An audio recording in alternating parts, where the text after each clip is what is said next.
Assalamualaikum warahmatullahi wabarakatuh. Minggu ini kita akan mempelajari fungsi transfer dan state space.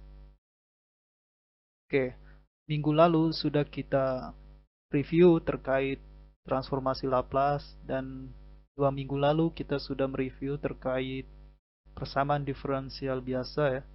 Nah, kedua tools itu akan banyak kita gunakan di kemudian hari, termasuk materi hari ini gitu ya. Oke. Kita bahas terkait model matematis dari suatu sistem dinamik.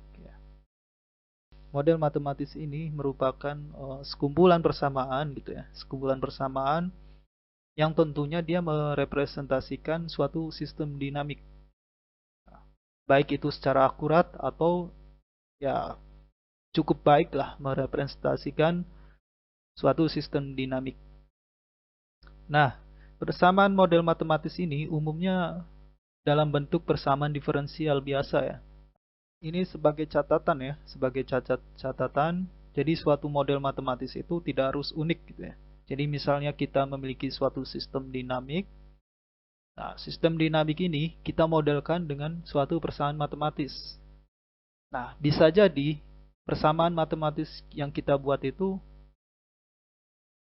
tidak hanya satu jenis model gitu. Misalnya ada beberapa model matematis gitu ya, yang bisa merepresentasikan sistem dinamik tersebut gitu ya. Jadi satu, nggak harus hanya satu jenis persamaan yang bisa merepresentasikan satu sistem dinamik gitu ya. Jadi bisa banyak. Nah, itu tergantung nanti perspektif kita memandang si sistem dinamiknya itu seperti apa gitu ya. Nah, dalam kaitannya, misalkan sistem dinamik ini dalam bentuk sistem biologis, sistem ekonomis, ataupun sistem fisik, itu umumnya ya bisa kita representasikan dalam bentuk persamaan diferensial. Nah, sebetulnya secara sistem yang ada di dunia ini gitu ya, umumnya sistem ini kompleks gitu ya. Nah, tapi dalam keperluan analisis, sebisa mungkin sistem yang kompleks ini kita dekati dengan suatu sistem yang linier, yang lebih mudah kita analisis. Nah, oleh sebab itu umumnya kita menganalisis dalam bentuk sistemnya dalam bentuk persamaan diferensial linier gitu ya, persamaan diferensial biasa. Nah, dalam suatu sistem fisik ini kita bisa dapatkan persamaan diferensial yang merepresentasikan sistem tersebut gitu ya. Dalam kita bisa menggunakan hukum Newton, misalnya kalau sistemnya berupa sistem mekanik gitu ya. Kemudian kalau sistemnya berupa sistem listrik misalnya, kita bisa terapkan misalnya hukum Kirchhoff, hukum Ohm, dan lain sebagainya itu ya. Nah, begitu pula bila sistemnya sistem lain ya, misalnya sistem fluida, kita gunakan hukum yang berkaitan dengan fluida dan lain sebagainya. Nah, model matematis ini bisa kita representasikan dalam dua hal. Jadi sistem dinamik ini bisa kita deskripsikan melalui fungsi transfer, bisa juga kita deskripsikan suatu sistem dinamik itu dengan konsep state space. Nah, dua hal ini akan kita bahas di pertemuan kali ini. Pertama, kita bahas terkait fungsi transfer. Nah, misalkan ya, jadi kita memiliki sistem, kemudian bisa kita modelkan dalam bentuk persamaan diferensial linier, kemudian memiliki parameter yang invarian. Minggu lalu sudah pernah kita bahas yang dimaksud dengan invarian ini apa gitu ya. Nah, misalnya dalam hal ini time invariant, invarian terhadap waktu gitu ya. Nah, artinya ketika persamaan diferensial ini invarian, maka secara umum bentuk dari persamaan diferensial ini tidak berubah dalam variasi waktu. Maksudnya saat T0 maupun saat T sekian gitu ya, bentuk dari persamaan diferensialnya selalu sama. Nah, Penjabarannya seperti ini. Misalnya kalau sistem linier, artinya sistem itu bisa kita uraikan secara polinom. Jadi apapun bentuknya gitu ya, bentuk sistemnya, ini bisa kita representasikan dalam bentuk polinom. Dalam hal ini, polinom dia dalam bentuk persamaan diferensial. Kemudian persamaan diferensial ini bentuknya polinom nanti. Nah, secara khusus kalau dia memiliki parameter yang invarian, artinya ketika kita memiliki masukan gitu ya, masukan berupa X, misalnya X ini masukan, kemudian keluarannya berupa Y, outputnya Y. Nah, masing-masing masukan dan keluaran ini dia fungsi terhadap waktu ya. Jadi misalnya X fungsi waktu, dalam hal ini XT, kemudian Y-nya juga fungsi waktu, yaitu Y sama dengan YT gitu ya. Sehingga ketika input XT ini nanti menyebabkan output YT.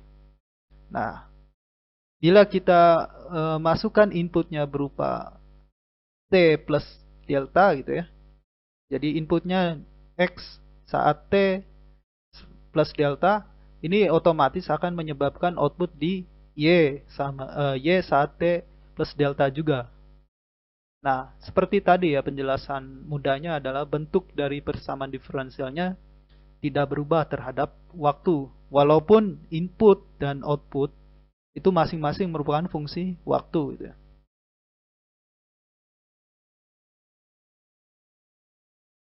Oke, gambaran lengkapnya seperti ini. Jadi misalkan kita memiliki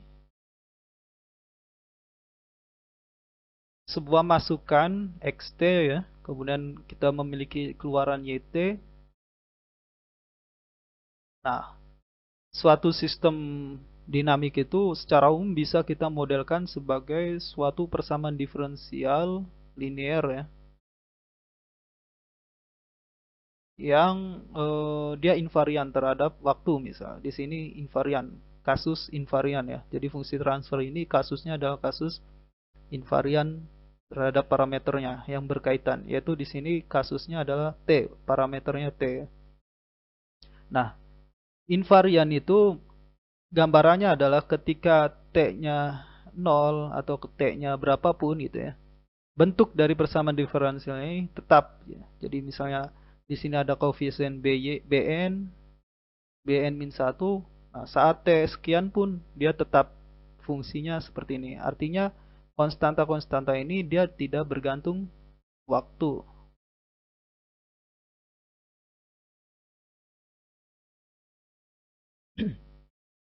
Nah, sekarang kita representasikan persamaan diferensial ini dalam bentuk uh, variabel S. Dalam hal ini kita transformasikan kedua ruas dengan transformasi Laplace. Nah, kita ingat kembali bahwa transformasi Laplace dari turunan ke n ya, turunan ke n dari suatu fungsi t gitu, fungsi ft ini sama dengan s pangkat n kali fs, di mana fs ini adalah transformasi Laplace dari ft ya. Dikurang sigma dari k sama dengan 1 sampai n, s pangkat n min k, turunan ke k min 1 dari ft saat t0. Saat t0 ini maksudnya adalah kondisi awal ya, kondisi awal, syarat awal ya, syarat awal. Misalnya ini turunan kedua, maka ini s kuadrat fs min s kali turunan pertama, kemudian dikurang f fs f0 ya, ft sama dengan 0. Nah, kalau kita anggap semua syarat awal ini adalah 0 ya, jadi maksudnya syarat awal itu kan saat f t sama dengan 0, kemudian ada lagi turunan pertama ft sama dengan 0 t-nya, kemudian turunan keduanya juga, dan seterusnya ya, sampai turunan ke n min 1 ya.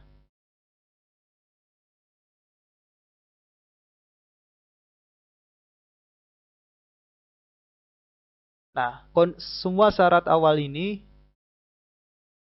kita asumsikan 0 semua. Nah, kalau ini 0 semua, artinya bagian ini pasti 0 ya, pasti 0, sehingga transformasi Laplace dari turunan ke n itu sama dengan S pangkat n Fs. Nah, sehingga si ini transformasi Laplace-nya adalah Bn S pangkat n Ys. Kemudian Bn min 1 S pangkat n min 1 Ys dan seterusnya. Ruas kanan juga sama. Jadi Am S pangkat m Xs dan seterusnya. Sehingga kalau kita kumpulkan Ys-nya, kita kumpulkan Ys, kita keluarkan ya. Kemudian ini juga kita keluarkan Xs-nya, maka nanti bisa kita keluarkan Ys per Xs ini sama dengan AMS pangkat M tambah AM min 1 S pangkat M min 1 dan seterusnya dan seterusnya. Nah ini kita dapatkan ini. Kemudian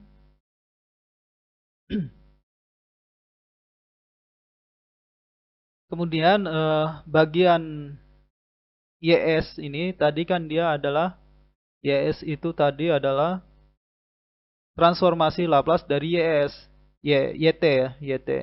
Jadi YS ini transformasi Laplace dari keluaran, XS ini transformasi Laplace dari masukan. Nah, YS ini kita sebut sebagai fungsi respon atau transformasi Laplace dari keluaran. Kemudian XS ini tadi fungsi penggerak atau transformasi Laplace dari masukan ya. Jadi masukan kita transformasikan jadilah fungsi penggerak. Keluaran kita transformasikan Laplace jadilah fungsi respon. Nah, perbandingan antara fungsi respon dan fungsi penggerak ini kita sebut sebagai fungsi transfer itu. Jadi di sini kita dapat definisi dari fungsi transfer itu apa ya. Jadi definisinya adalah perbandingan transformasi Laplace keluaran atau fungsi respon dan transformasi Laplace masukan atau fungsi penggerak. Jadi ini definisi dari dari fungsi transfer. Nah, ini definisinya. Atau kalau kita gambarkan dengan blok diagram ya. Jadi kita gambarkan ini seperti ini gambarnya. Jadi ini masukan atau fungsi penggerak di sini. Kemudian di sini adalah fungsi transfer. Ibaratnya ini kotak hitam yang mungkin kita belum tahu misalnya. Kemudian di sini ada fungsi respon atau di sini keluaran, transformasi Laplace dari keluaran. Maksudnya adalah ketika kita punya masukan dan fungsi transfer ini mengolah dari masukan yang kita berikan, kemudian keluaran dari olahan itu disebut di sini keluarannya atau responnya. Jadi misalnya seperti memasak ya, seperti memasak misalnya kita punya bahan-bahan, ada telur, ada minyak goreng dan lain sebagainya, itu sebagai masukan, input. Kemudian kita olah, artinya kita goreng misalnya, kita goreng, nah itu adalah fungsi transfernya. Nah, outputnya itu apa? Misalnya telur dadar ya, telur ceplok atau telur dadar, nah itu adalah keluaran dari sistemnya. Nah, di sini Y ini adalah fungsi transfernya atau tadi memasak tadi lah fungsi transfernya ya. Nah, contohnya gini, misalkan kita punya masukan PT, fungsi waktu ya, kemudian keluaran QT, ini juga fungsi waktu. Kemudian hubungan antara masukan dan keluaran itu direpresentasikan dalam dalam persamaan diferensial seperti ini gitu ya, dalam persamaan diferensial ini. Nah, bagaimanakah fungsi transfernya? Nah, di sini kita sudah dapatkan tadi bahwa fungsi transfer perbandingan transformasi Laplace dari output dan input. Atau di sini kita dapatkan konstantanya, konstanta. Perhatikan ini ya. Jadi di sini AM itu adalah konstanta setiap suku.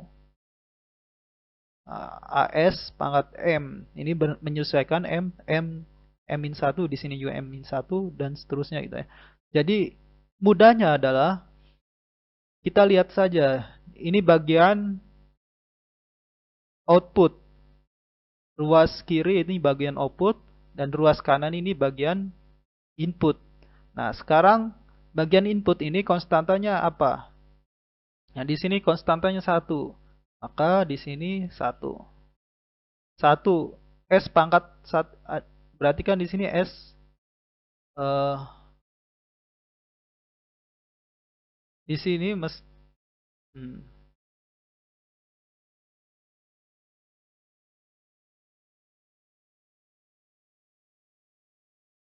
Nah, di sini turunan ke berapa ini? Ini kan 1 ya. Di sini S pangkat turunan ke berapa ini? Nah, ini kan turunan ke 0 ya, atau bukan turunan ya. Artinya dia turunan ke 0, berarti S pangkat 0 ya. Nah, kemudian di bagian sini, ini konstanta 1. 1 dikali S pangkat turunan ke berapa nih? Turunan ke 1. Berarti turunan ke 1. Kemudian di sini ada konstanta lagi 2. Turunan ke berapa? Ini bukan turunan, artinya maksudnya S pangkat 0 kan ya. Sehingga di sini 1 per S tambah 2. Nah, ini adalah fungsi transfer dari persamaan diferensial ini.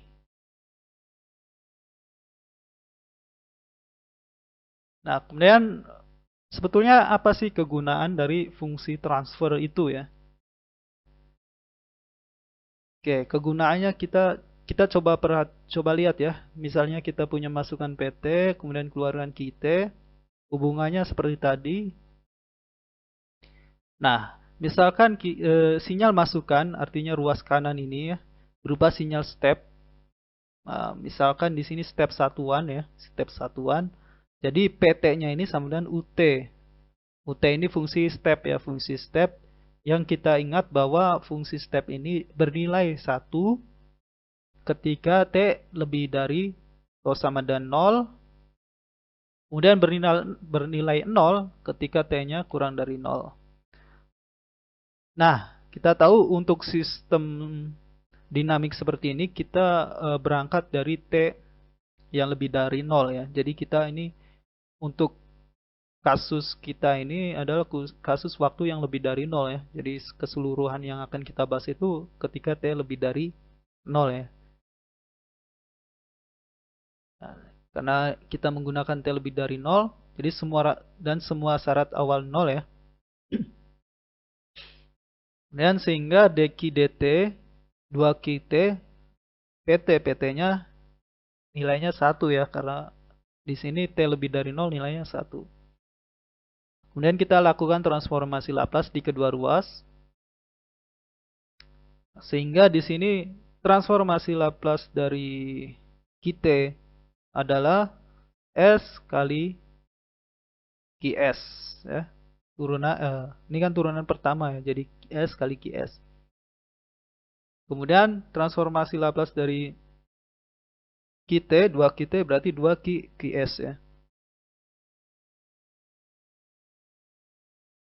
QS. Kemudian transformasi Laplace dari 1 ya super S ya.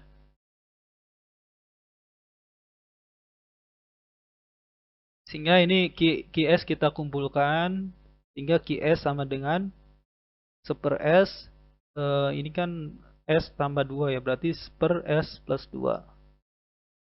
Nah, sehingga kalau kita cari QT-nya itu sama juga dengan melakukan inverse transformasi Laplace dari QS ya, dari QS. Sehingga lakukan transformasi Laplace, inverse transformasi Laplace dari QS, atau di sini inverse dari super S kali super S plus 2. Kemudian perhatikan kita ingat bahwa ada hubungan transformasi Laplace ini seperti ini. Jadi kita punya bentuk Fs per S. Ini hasilnya sama dengan integral 0 sampai T dari Fx dx. Di mana Fx ini adalah hasil dari transformasi inverse transformasi Laplace dari Fs ya. Nah, ini kita anggap Fs-nya. Nah, ini kita anggap Fs-nya. Kemudian ini adalah per S-nya ya, per S-nya. Nah, ingat apa inverse transformasi Laplace dari seper 2 S plus 2? Ya, seper S plus 2. Inverse transformasi Laplace-nya apa? Sama dengan eksponen plus 2, berarti di sini minus 2T ya. Nah, maka di sini karena di sini variabelnya X, berarti di sini min 2X gitu. Nah, kemudian kita integral 0 sampai T ya. Ikut persamaan ini 0 sampai T. Kita masukkan. Kemudian ini hasil integralnya min setengah eksponen min 2X. Dan masukkan variabel T, batasnya T 0 sampai T ya. Kita masukkan. Masukkan ke sini T. Jadi sini min 2T. Kemudian 0 masukkan sini. Min E pangkat 0 kan 1. Berarti sisanya setengah. Atau kita susun ulang. Jadilah kita dapatkan QT-nya adalah QT sama dengan setengah kali 1 min E pangkat min 2T. Oke, ini adalah solusi dari persamaan diferensial ini ketika PT-nya sama dengan 1. Oke ya. Nah, di sini kita akan melihat apa gunanya fungsi transfer ya. Jadi kita gunakan contoh ini lagi. Jadi kita sudah dapatkan ya bahwa dt 2 kt sama dan pt ini fungsi transfernya adalah, nah ini adalah fungsi transfer tadi ya. Fungsi transfernya seper S plus 2. Nah, oke, sekarang anggap saja kita tidak mengetahui persamaan diferensialnya. Jadi kita tidak mengetahui sistemnya seperti apa misalnya.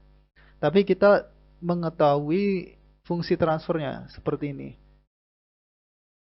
Nah, apakah bisa kita dapatkan respon kita gitu ya? Hanya kita melihat dari fungsi responnya saja, fungsi transfernya saja. Dengan menggunakan fungsi transfer ini, apakah bisa kita dapatkan respon kita gitu ya? Nah, pertama kita lihat kembali definisi bahwa fungsi transfer ini adalah perbandingan keluaran dengan masukan ya. Sehingga keluaran kita itu sama dengan P masukan kali GS. Nah, ini. Kemudian masukannya berupa sinyal step tadi ya, atau P sama dengan UT sama dengan 1. Atau PS-nya berarti transformasi Laplace dari PT yaitu seper S ya. Transformasi Laplace dari 1 kan seper S.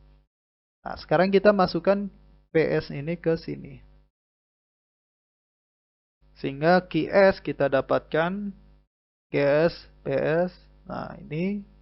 Nah, ternyata bentuknya sama seperti tadi ya. Mana ini.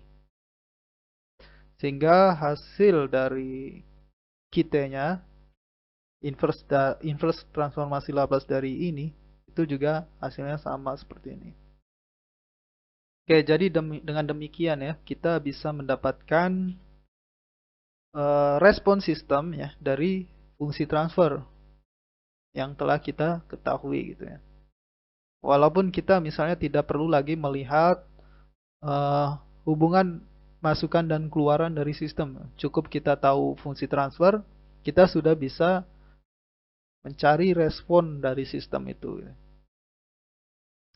Nah, salah satu kegunaan dari fungsi transfer ini nanti akan bisa kita gunakan untuk analisis sistem dinamik ya, untuk keperluan kontrol misalnya. Nah, itu bahasanya ada lagi.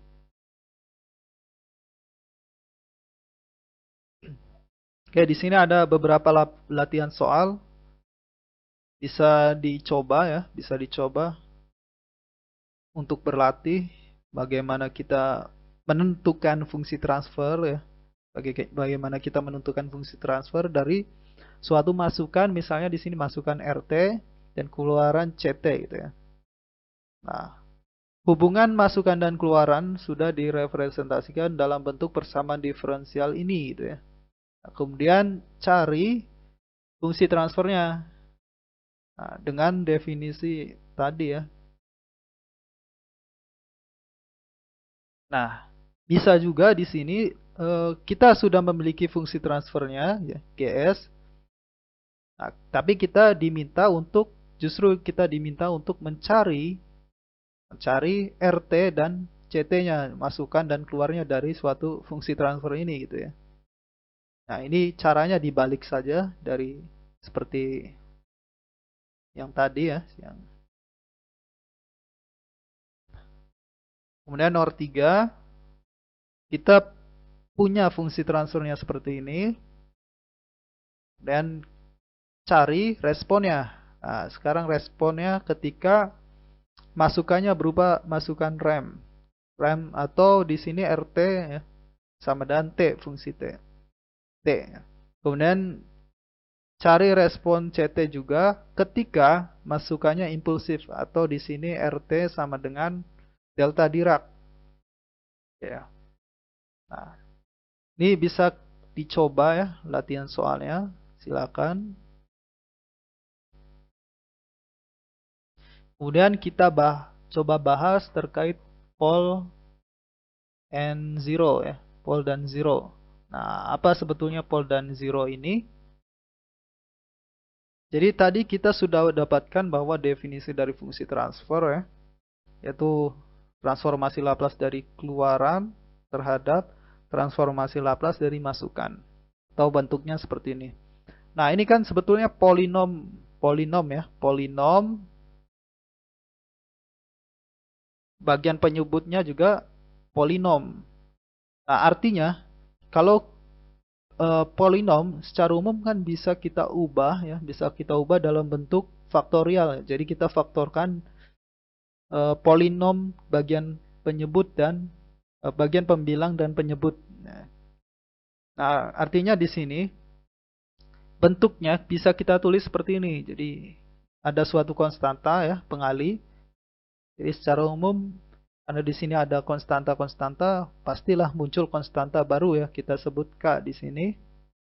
Kemudian di sini adalah faktorial bentuk faktorialnya. Jadi polinom tadi kita bisa ubah ke bentuk faktorialnya, berarti ada S min Z1 misalnya. Karena di sini pangkat M ya, pangkat M, maka jelas pasti ada M buah akar ya, N buah akar. Nah, di sini pangkat N, maka jelas ada N buah akar. Nah, K ini kita sebut sebagai gain. Kemudian Z1, Z2, Z3, dan seterusnya sampai Zm, ini kita sebut zeros. Atau zero ya, zero masing-masing ada M buah zero gitu ya. Kemudian P-nya, P1, P2, P3, dan seterusnya sampai Pn ini kita sebut pole. Jadi kita ada zero, ada pole. Nah, konsekuensinya apa? Kalau kita masukkan nilai S ini di zero, artinya misalnya S-nya sama dengan Z1 gitu ya. Artinya kan nilainya 0 ya. Kalau S sama dengan Z1 kan nilainya 0. Artinya apa? GS-nya pun menjadi 0 juga ya ketika kita masukkan S mendekati ZI, artinya GS-nya juga pasti akan 0 juga. Nah, sebaliknya kalau kita buat 0 di bagian penyebut ya, ini maksudnya pol ya. Artinya misalnya S-nya sama dengan P1, berarti kan di bagian ini 0 ya. Nah, kalau bagian penyebutnya 0, artinya nanti kan GS-nya menjadi sangat-sangat besar ya. Nah, kalau 0 di atas, 0 dibagi berapapun kan hasilnya 0 ya. Kemudian kalau yang di bawah yang 0, ya artinya nanti GS-nya meledak ya, meledak. Nah, dengan kata lain, 0 ini adalah pembuat 0 di bagian pembilang. Sedangkan pol dia adalah pembuat 0 di bagian penyebut ya. Oke. Nah, kemudian sebagai catatan ya, sebagai catatan YS dan XS ini adalah suatu bilangan real ya. Kalau kita perhatikan ini adalah bilangan real. Nah, kalau YS dan XS ini adalah bilangan real ya, maka akar-akarnya pun harus real. Oke. Akar real akan menghasilkan bilangan real juga. Nah, selain akar real, bisa juga dia bersifat kompleks. Jadi akarnya berupa kompleks, tapi kalau dia kompleks, maka dia harus memiliki pasangannya. Sehingga ketika dikalikan, itu akan menghasilkan bilangan real. Nah, pasangan bilangan kompleks kita sebut sebagai konjugatnya. Konjugat bilangan kompleks ya. Jadi kalau misalnya akar-akarnya bilangan kompleks, maka akar-akarnya itu jelas pasti memiliki akarnya itu berupa pasangan ya, pasangan bilangan kompleks dan konjugat bilangan kompleksnya.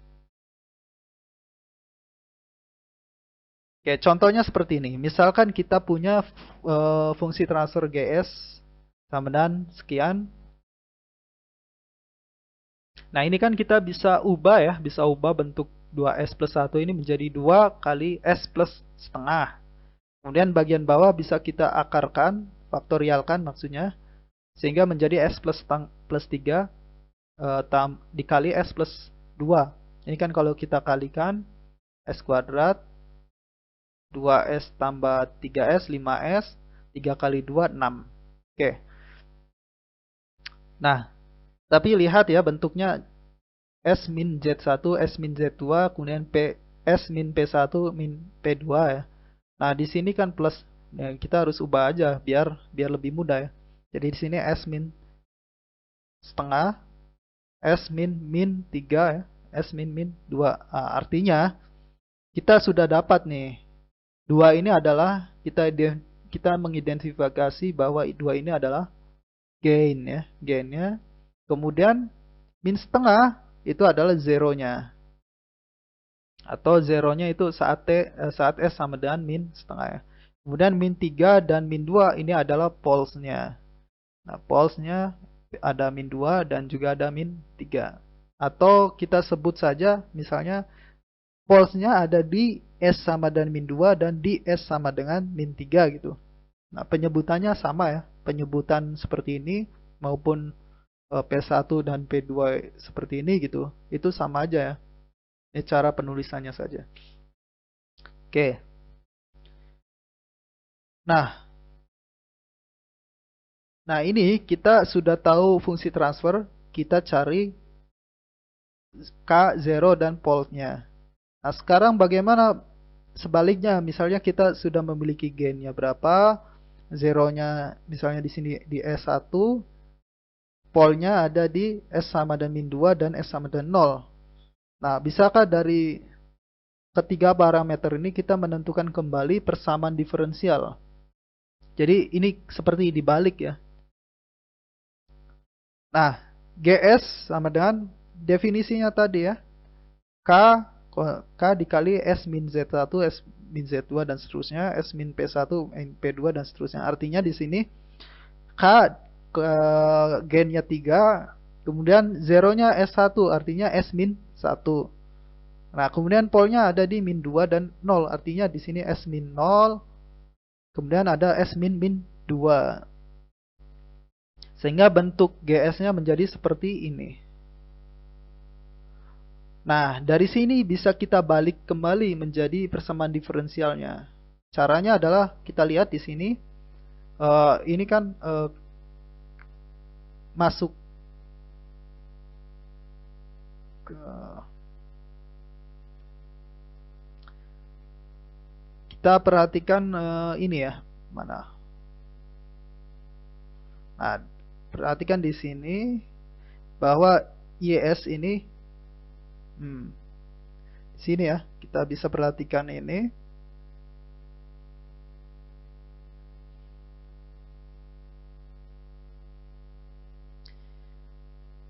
YS di sini AM-1 ini adalah konstanta milik masukan, kemudian di sini adalah konstanta milik keluaran ya. Nah, sehingga kita dapatkan di sini adalah ini adalah konstanta, bagian ini kita bisa masukkan ke masukan gitu ya. Bagian ini kita masukkan ke keluaran ya. Berarti di sini 3, konstantanya 3. Di sini S pangkat 1, artinya turunan pertama dari X ya, turunan pertama. Kemudian ini konstantanya 3. Berarti di sini min 3. Nah, di sini sebetulnya S pangkat 0 ya. X pangkat 0 artinya turunan ke 0 atau dirinya sendiri atau X di sini. Nah, kemudian di sini S kuadrat nih. Konstantanya 1 ya, konstantanya 1. S pangkat 2 artinya turunan ke 2. Kemudian 2S konstantanya 2. S pangkat 1 berarti turunan pertama. Nah, sudah selesai. Nah, inilah kita dapatkan persamaan diferensialnya.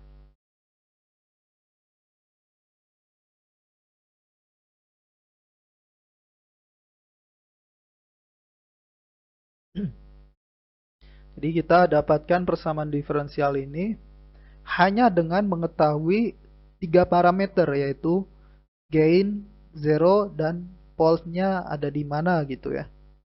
Nah, dengan demikian dapat kita simpulkan bahwa gain, pole, dan zero ini bisa kita katakan sebagai properti dari fungsi transfer ya.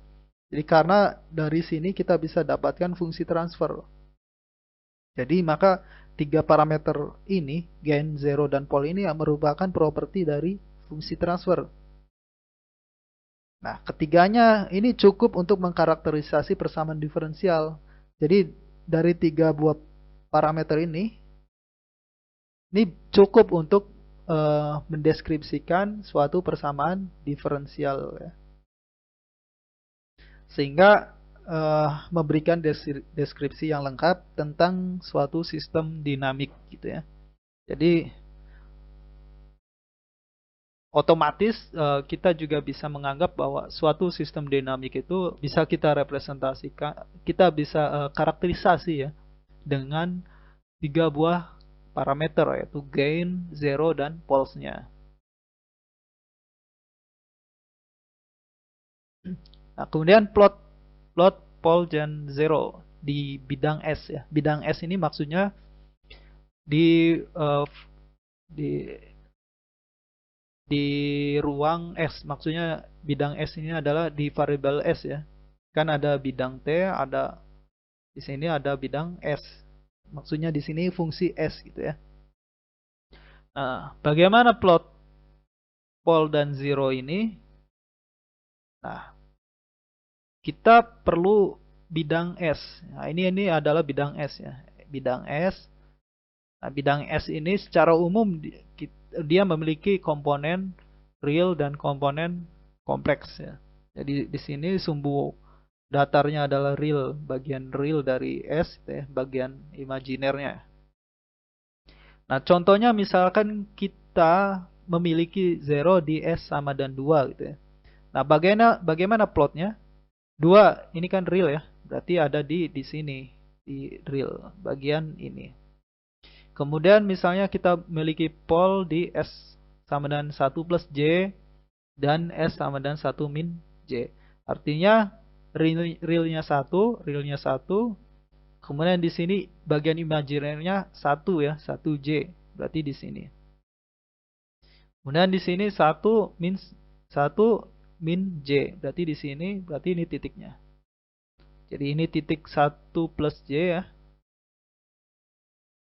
Ini 1 min J.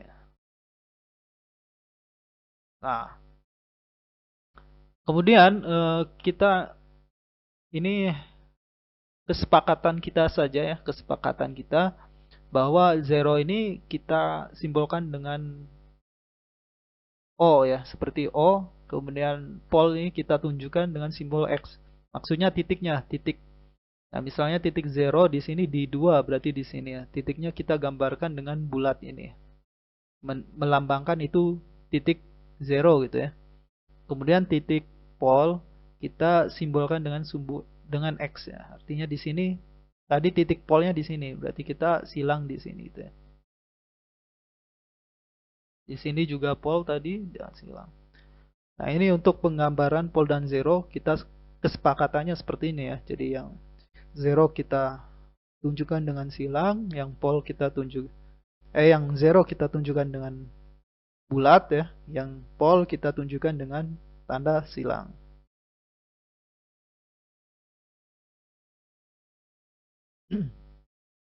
Selanjutnya kita masuk contoh dari fungsi transfer ya.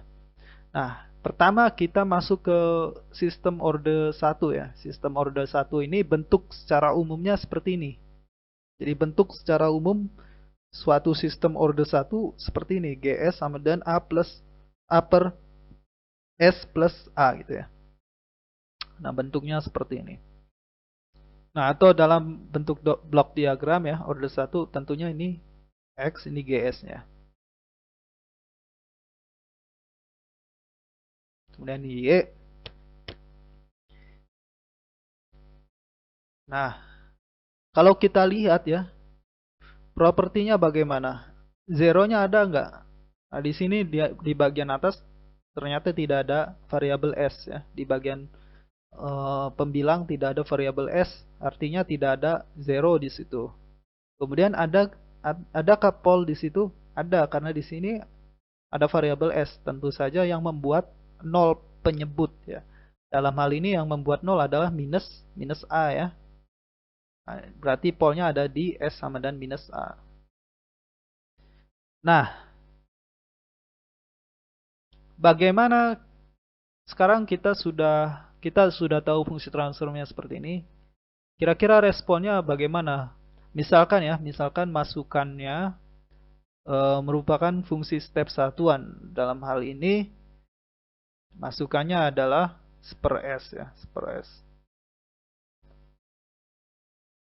Nah, sehingga keluaran YS sama dengan GS kali masukan ya, fungsi masukan. Fungsi penggeraknya ya. Nah, artinya ini fungsi transfernya dikalikan per S ya, per S. Nah, kemudian kita cari YT, artinya kita lakukan inverse transformasi Laplace dari fungsi ini. Nah, kalau kita hitung nih, kalau kita hitung nih hasilnya 1 min pangkat AT ya. 1 min. Nah, ini kalau kita gambarkan ya, kita plot polnya ada di mana ya. Maaf, ini harusnya silang ya. Ini harusnya silang. Ini harusnya silang. Karena kita menggambarkan pol ya. Pol, kita menggambarkan pol. Nah, pol ini ada di mana ya? Ada di mana? Kalau A-nya positif ya, A-nya positif, berarti kan polnya ada di negatif A ya. Artinya ada di posisi negatif A. Nah, kalau A-nya negatif, berarti kan minus kali minus kan positif ya. Artinya sebetulnya ada di posisi sebelah kanan gitu ya. Ini kalau A-nya negatif. Ada di sebelah kanan.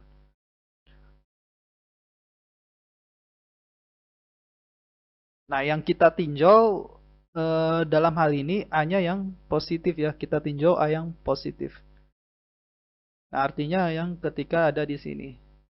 Nah, ini berkaitan, sebetulnya nanti akan dijelaskan lebih detail mungkin di bab respon ya, respon dinamik ya.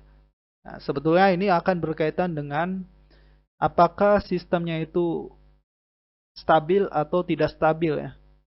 Nah, sistem yang stabil itu berada di bagian sini ya. Polnya ada di bagian kiri. Sedangkan sistem yang tidak stabil itu nanti polnya ada di bagian kanan ini, real bagian kanan ya. Nah, maka dari itu kita tinjau nih ya, tinjau A yang positif ya, artinya sistem yang stabil. Kita tinjau sistem yang stabil ya. Nah, ada beberapa parameter, ada beberapa parameter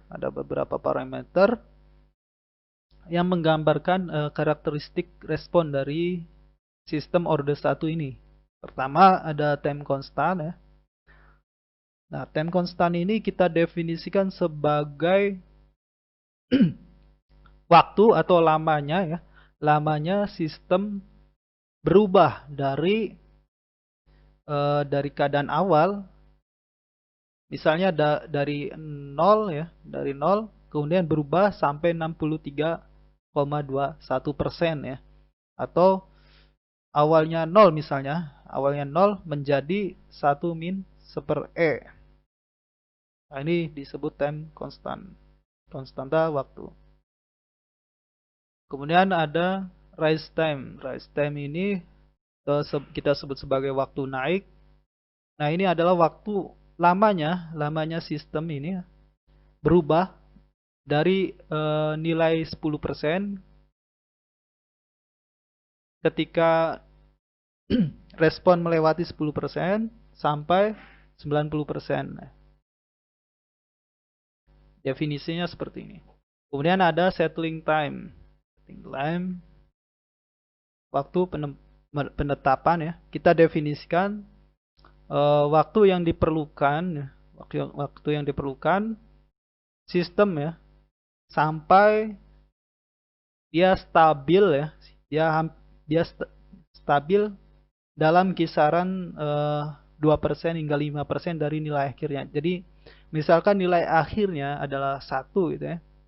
Berarti kita katakan dia mencapai settling time ketika nilainya sudah mencapai 98% ya. Kalau kita menggunakan definisi 2%. Atau sudah mencapai 95% kalau kita pakai definisi yang 5% gitu ya. Nah, untuk lebih jelasnya kita lihat contohnya ya. Kita lihat contohnya.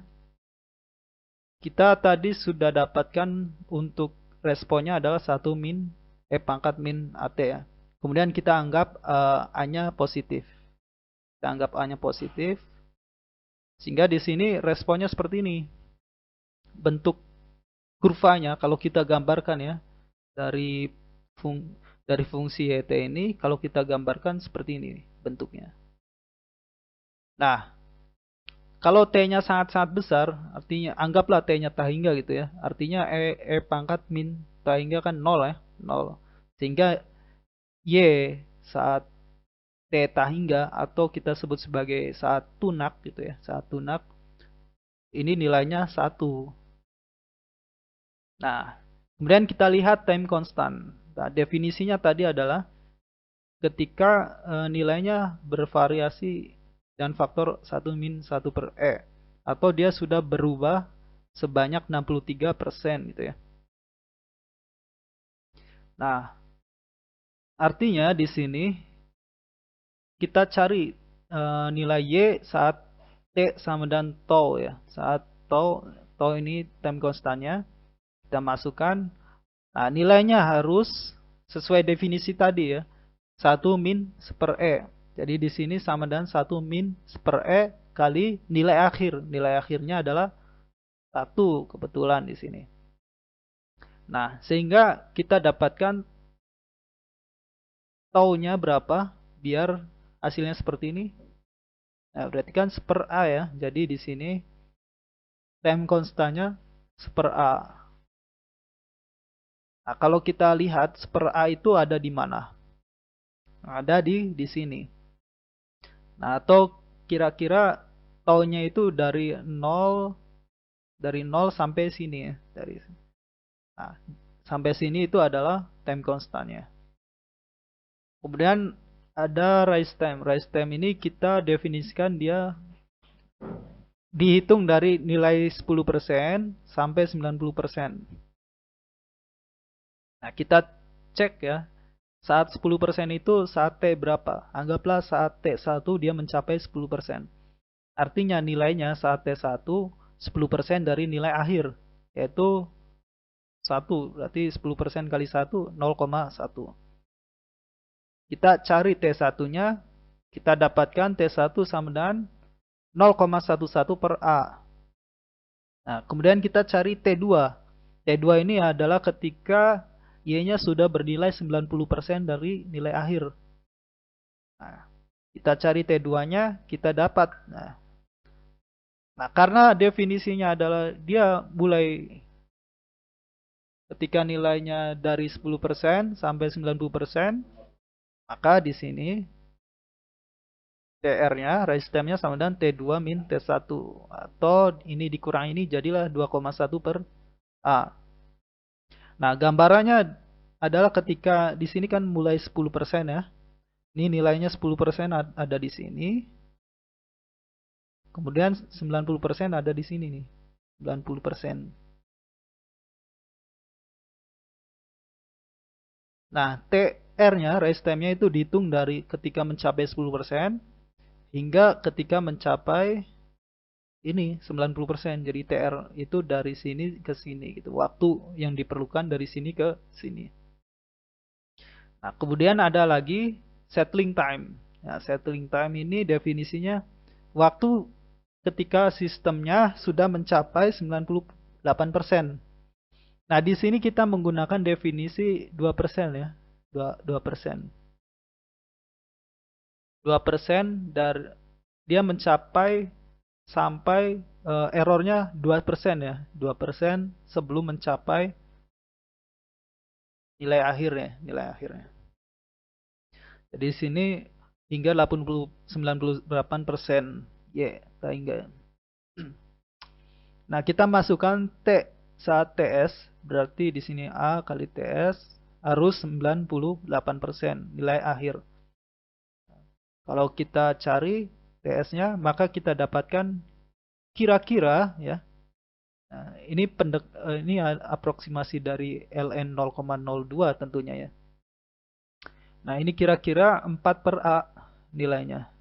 Nah, ini settling time-nya kira-kira 4 per A. Nah, kalau kita gambarkan nih, maka settling time-nya itu dari 0 sampai 4 per A. Di sini ya, TS-nya.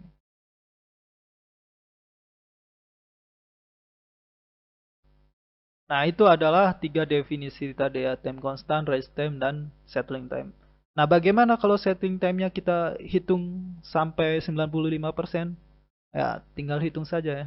Kira-kira TS-nya berapa, berapa ya, nilainya berapa.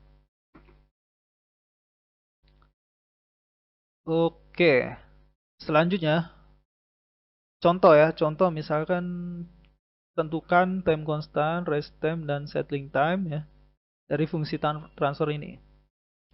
Oke, tadi ini adalah order 1 ya, order 1. Order 1 yang bentuknya seperti ini. Nah, maka kita sudah dapatkan tadi bahwa time constant adalah 1 per A, kemudian rise time adalah 2,1 per A, dan settling time 4 per A. Maka di sini time constant sama dengan 1 per A. A-nya di sini 50 ya. Maka di sini nilainya 0,02. Kemudian TR-nya 2,1 per A. Berarti hasilnya 0,042. Dan TS adalah 4 per A. 4 per 50, 0,08. Nah, ini adalah contoh dari order 1 ya. Di sini ada parameter rise time, ada parameter time constant, dan settling time. Ini adalah parameter-parameter respon ya, respon dari sistem. Nah, ini adalah respon ya, fungsi respon ya, atau keluaran dari sistem ya. Ketika apa? Ketika ini masukannya berupa step satuan ya. Nah, kalau fungsi masukannya lain lagi ya, bisa lain lagi nilai eh, nilai-nilai waktunya ini gitu ya. Oke, selanjutnya ada fungsi transfer untuk sistem orde 2 ya. Kita bahas sistem orde 2 bagaimana. Nah, bentuk umum dari sistem yang memiliki orde 2, fungsi transfernya seperti ini ya, bentuk umumnya. Jadi omega n kuadrat per s kuadrat. Nah, kalau kita lihat di sini, kita lihat ordenya ada dari pangkatnya ini ya, orde 2 gitu ya. Nah, di sini omega n kita sebut sebagai frekuensi natural dari sistem ya. Kemudian C, ini C adalah kita sebut sebagai rasio redaman sistem ya.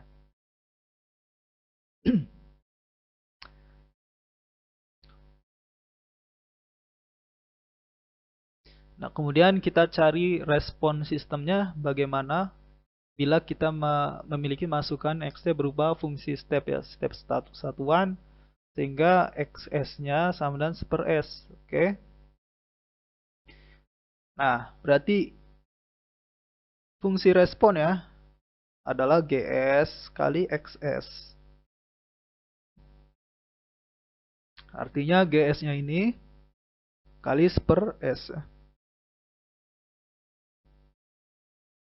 Nah, bagaimana mencari YT-nya? Artinya kita melakukan inverse transformasi Laplace dari bentuk ini.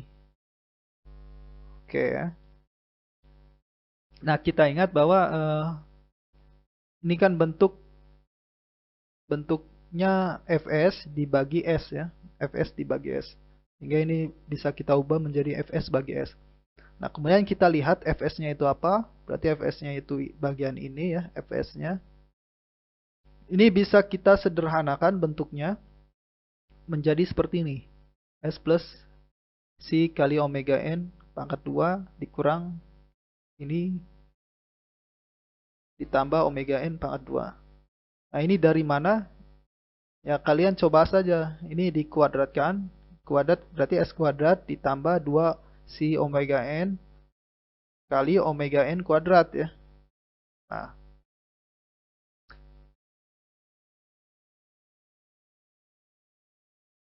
karena di sini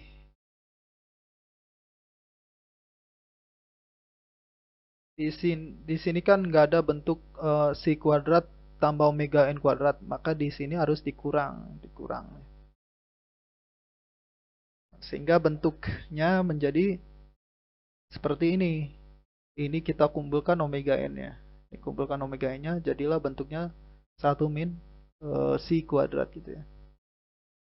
Nah, belum cukup sederhana, ini bisa kita sederhanakan lagi. Caranya adalah kita kalikan,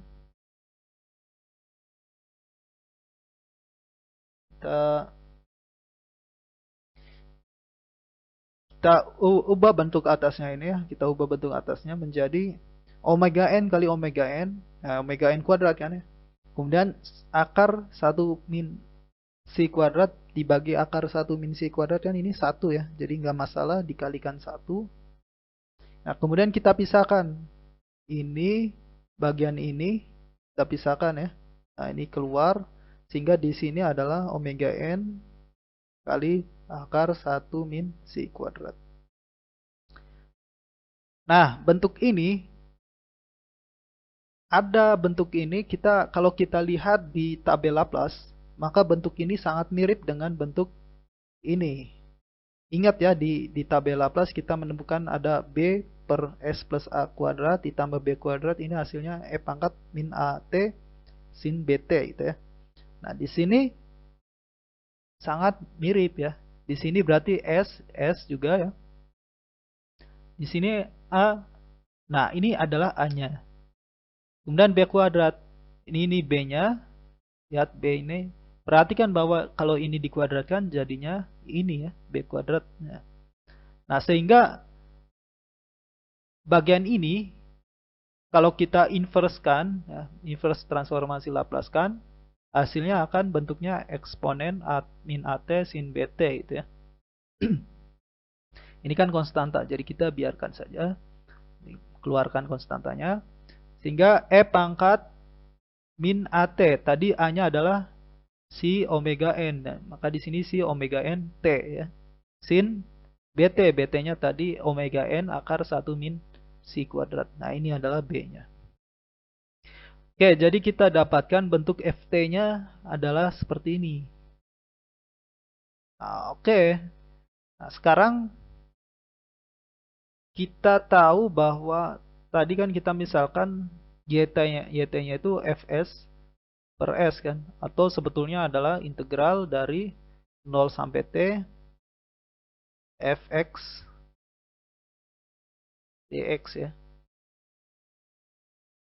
Di mana Fx ini adalah inverse transformasi Laplace dari Fs yang kita dapatkan ini. Nah, ini Ft-nya gitu ya. Nah, oke, selanjutnya kita bagi per kasus ya. Pertama kasusnya kasus undamped atau tidak teredam ya. Kasus tidak teredam artinya di sini rasio redamannya sama dan 0 ya. Si sama dan 0. Nah, kalau kasusnya si sama dan 0, artinya kita masukkan ini 0 ya. Dan ini masukkan 0. Sehingga 1 dikurang 0 ya, 1. Berarti omega n. E pangkat 0 jadinya. Jadi sama dan 1. Gak ada eksponennya sekarang. Nah, di sini omega n T saja. Nah, ketika C-nya 0, ya, C-nya 0, ini Ft-nya menjadi seperti ini. Nah, Ft-nya menjadi seperti ini. YT tadi adalah integral 0 sampai T Fx dx ya. Kemudian kita masukkan omega n T-nya jadi X ya. Nah, kita integrasi. Nah, kita dapatkan hasilnya 1 min cos omega n X. Nah, kalau kita plot ya, kita plot YT-nya nah, seperti ini ya. 1 min cos omega n T. Nah, ini plotnya hasilnya seperti ini. Dengan titik-titik ini ada di T, 2T, dan seterusnya. T-nya ini adalah periode. Bisa kita cari dari 2pi bagi omega n-nya ini. Nah, plotnya seperti ini kira-kira. Ini kasus C-nya sama dan 0. Kemudian kita lanjut. Nah, bagaimana gambaran polnya? Ya, kita lihat di sini. Untuk kasus C sama dan 0 ya. Berarti di sini 0 ya. 0 sehingga bentuknya menjadi seperti ini fungsi transfernya. Atau kita faktorkan jadilah seperti ini. Sehingga di sini kita dapatkan polnya ada dua, yaitu S sama dan J omega N sama S sama dan min sama S sama dan J omega N ya. Ini polnya ada dua. Di sini dan di sini.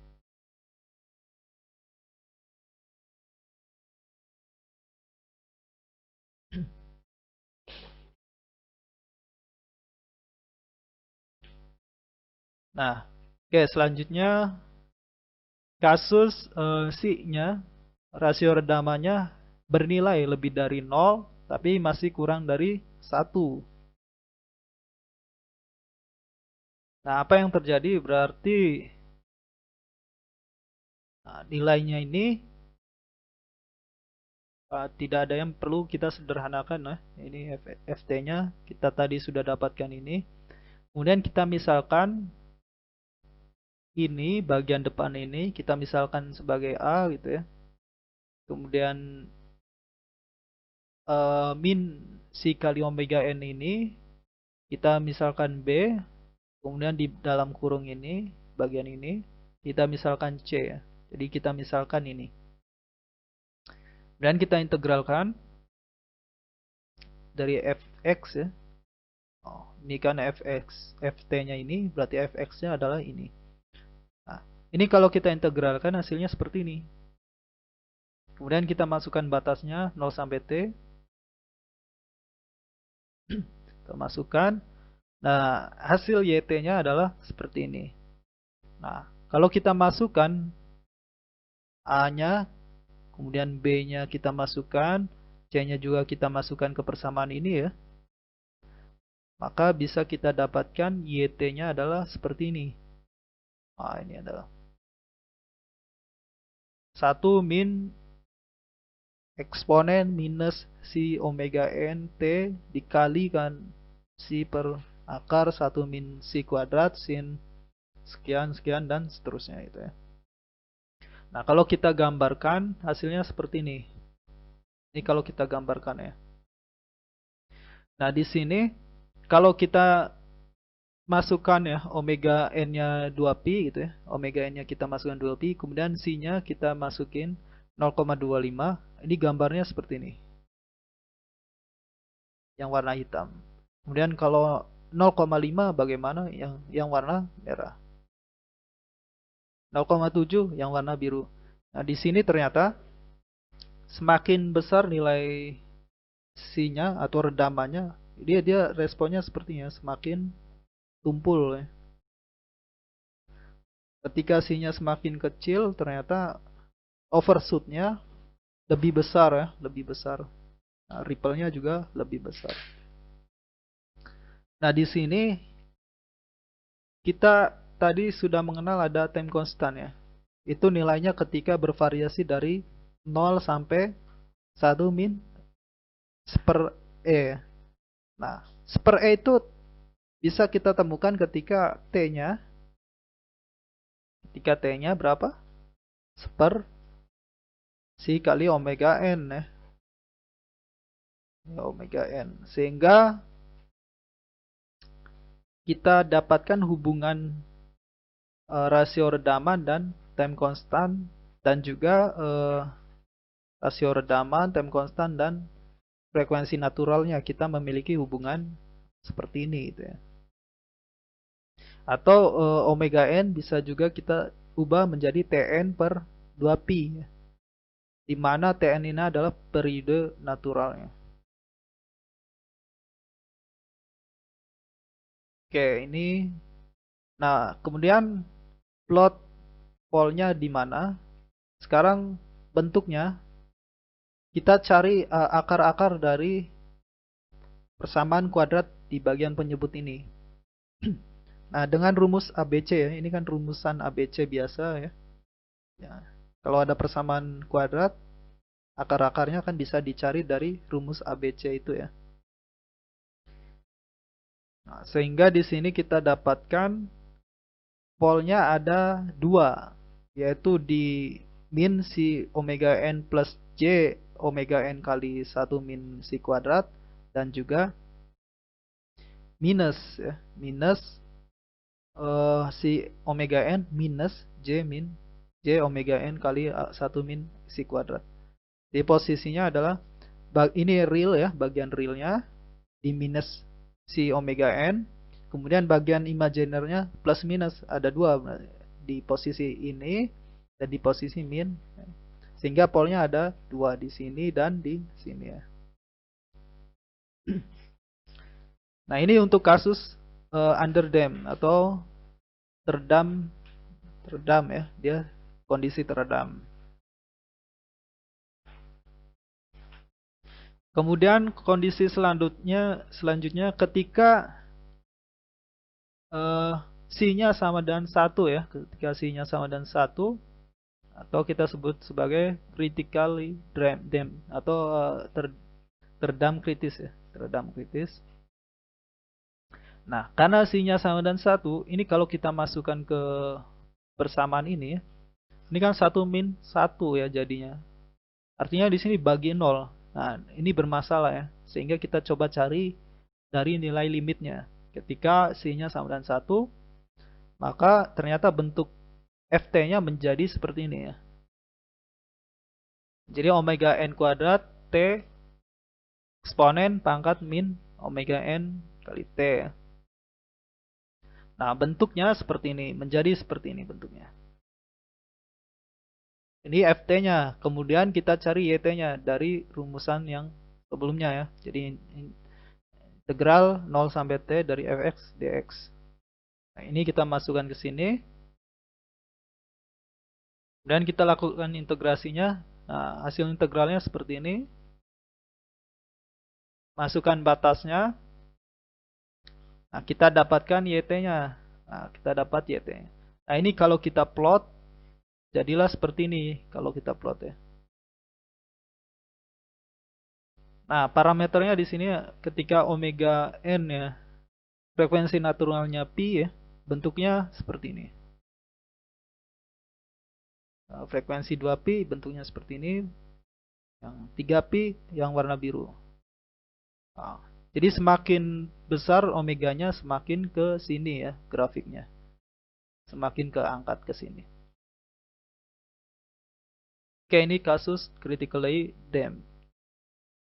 Nah, posisi polnya ada di mana? Kita bisa tahu ininya nilainya 1 ya, sehingga bentuknya seperti ini. Nah, ini bentuknya kuadrat sempurna ya, sehingga di sini akarnya hanya ada 1 ya.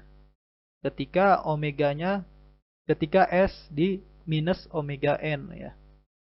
Jadi di sini posisi polnya di minus omega n nih. Nah, ini untuk kasus C-nya sama dengan 1.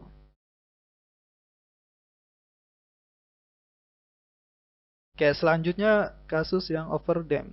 Overdamp ini terjadi ketika C-nya lebih dari 1. Jadi tadi sudah kita bahas C-nya 0, antara 0 dan 1, kemudian nilai 1. Nah, sekarang C-nya lebih dari 1. Apa yang akan terjadi? Nah, lihat kembali kasus yang underdamp ya. Underdamp tadi sudah kita dapatkan solusinya ini. Solusi YT-nya seperti ini. Kita tulis kembali di sini, ini solusi YT-nya. Kemudian ketika overdamp, artinya nilainya lebih dari 1. Maka nilai yang di dalam akar ini gitu ya, 1 min C ini menjadi imajiner ya. 1 dikurang lebih besar dari 1 kan artinya akar minus ya. Akar minus berarti dia imajiner. Sehingga ini bisa kita tulis sebagai J dikali akar C kuadrat min 1. Nah, kemudian kita masukkan ke sini, ke persamaan ya. Setelah kita ubah, kita masukkan ke persamaan. Nah, ingat kembali bahwa sin Jx ya, sin Jx itu sama dengan J sin hiperbolik X. Kemudian cos Jx juga sama, cos hiperbolik X ya.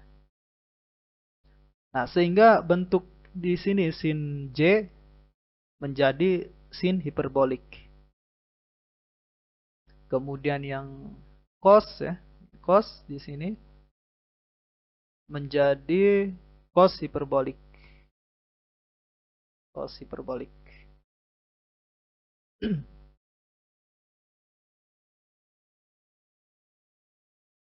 Nah, di sini ada J ya, J di sini. Yang tadi J sin hiperbolik, J-nya habis ya, J-nya habis. Nah, sehingga solusi untuk overdamp terlalu teredam ini solusinya seperti ini. Sinus hiperbolik dan cosinus hiperbolik. Nah, kalau kita gambarkan fungsi ini seperti ini jadi gambarnya. Ini kalau kita plot jadilah seperti ini ya. Nah, ini parameternya misalkan ketika 2pi ya omega n-nya. Kemudian kita variasikan C-nya 1,5 1,25 ini warna hitam. Kemudian yang paling besar ini 1,75 warna biru. Jadi semakin besar C-nya, ini semakin responnya melambat ya, semakin melambat responnya. Semakin kecil, semakin cepat tadi ya responnya. Nah, ini bentuk gambaran dari overdampnya. Ketika kasusnya C-nya lebih dari 1. Nah, bagaimana plot polnya ada di mana? Caranya seperti yang underdamp tadi ya. Kita cari akarnya dengan rumus kuadrat ya, rumus mencari akar ya. Nah, kita dapatkan di sini akarnya ada 2, berarti ada 2 pol di sini. Pertama min si omega n plus omega n kali ini. Kemudian yang akar kedua si minus si omega n min ya. Jadi di sini ada 2, di sini dan di sini. Di posisi ini dan di sini. Nah, ini gambarannya. Sehingga kalau kita lihat secara utuh gambarannya ya. Ini kita ambil di omega yang sama. Kemudian kita lihat di variasi C-nya ya, variasi redamannya dari kecil ke besar. Apa yang terjadi ketika 0, ini yang warna hitam. Kemudian yang 0,5 yang warna merah, 1 yang warna biru, kemudian yang ungu ini 1,5. Jadi secara kasat mata ini bisa kita amati bahwa semakin besar rasio redaman, responnya semakin lambat ya, atau dia semakin teredam ya.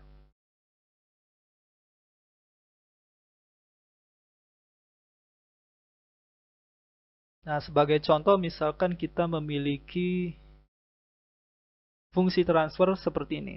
Nah, ini adalah bentuk dari fungsi transfer orde 2.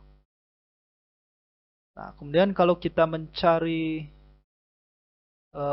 responnya, nah, maka kita harus lihat dulu frekuensi naturalnya berapa. Nah, di sini kita bisa lihat bahwa omega n kuadrat sama dengan 4. Atau sehingga omega n sama dengan akar 4. Atau nilainya 2. Kemudian kita cari rasio redamannya dari nilai ini ya. Kita tahu bahwa di bagian ini kan ini ya 2 si omega n, sehingga 2 si omega n sama dengan 4, atau si sama dengan 4 per 2 omega n. Omega n nya 2 sehingga si kita dapatkan 1 nilainya. Nah, 1 tadi kita sudah dapatkan ketika si nya 1, dia kategorinya adalah critically damped. Sehingga responnya kita bisa ambil saja ini solusi dari ketika si nya 1. Responnya seperti ini.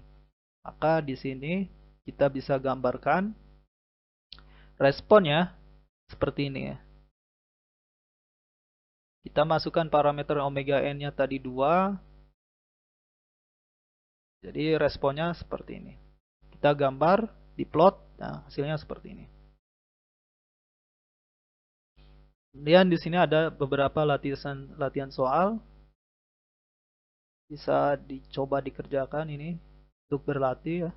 Bagaimana kita mendapatkan parameter time constant, rest time, dan settling time dari suatu fungsi transfer. Ini untuk orde 2-nya. Nah, 03 ini kita punya orde 2 ya, orde 2. Kemudian kita cari time constant, rise time, dan settling time ya dari fungsi ini. Nah, definisinya sama ya seperti yang ada di orde 1 ya.